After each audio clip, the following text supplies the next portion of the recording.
రాయి వైర్లు కాలుస్తున్నాం మేము, చూడండి ఎట్టున్నాయో. చూడండి రాయి వైర్లు కాలుస్తున్నాం. మీరు కూడా ఎప్పుడైనా కాలుస్తే కామెంట్ పెట్టండి, కామెంట్ చేయండి.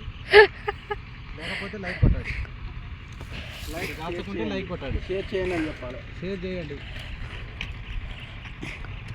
మీ ఇంట్లో కాడ ఏమైనా పాత వైర్లు ఉంటే శాలిగౌరవం మండలం మార్కెట్ యార్డ్లో పాతిం షాప్ ఉంది, తీసుకొచ్చి పాతిం షాప్ కాడ అమ్ముకొని పోండి. సరేనా? రాయి వైర్లు అన్నీ గాలబెడుతున్నాం. ఇక మా మహేష్ అన్న భరత్ రాయి వైర్లని దులుపుతురు. ఈ తోట ఎవరిదంటే మా బాబాయిది. ఇంకో తోట ఓనర్ అక్కడ పోతుండు చూడు సెల్ ఫోన్ పట్టుకొని, అది మా బాబాయ్. ఈ తోట మా బాబాయిదే.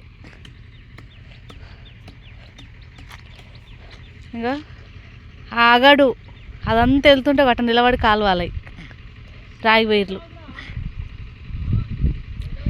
దులిపేటోళ్ళ కంటే నిలబడి కాల్చేటోళ్ళది కష్టం ఎక్కువ. వాళ్ళు కూడా దులుపుతురు, వాళ్ళది కూడా కొంచెం కష్టమే కానీ అంత ఉండదు. ఇక భరత్ చేతిలో కట్టె పట్టుకుని వచ్చాడు, కట్టెలు తీసుకొని దులుపుతుర్రాయి.